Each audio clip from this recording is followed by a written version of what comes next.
กินโลนะไม่เยอะไปจะนั่นมาให้มึงหน่อยนะเนาะกินโลดไม่ต้องให้หัวมันดอกยังมันกระลายอย่างนี้หมูแม่ซื้อมาเลยเราเอาได้หนีเราซื้อมาจากตลาดโอ้เขาเจ้าเห็นยังไงเขาเจ้าได้ใส่ออกมาใส่ลง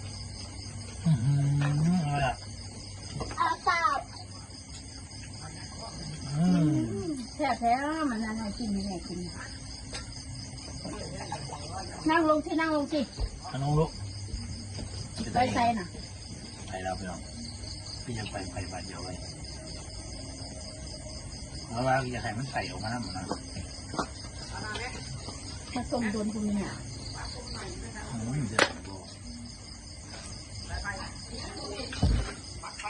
ไม่ร้อนนะ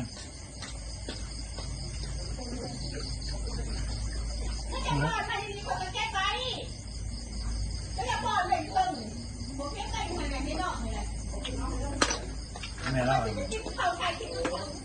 ถ้าอยู่เอาเนี่ยมันกินได้เคี้ยวกิน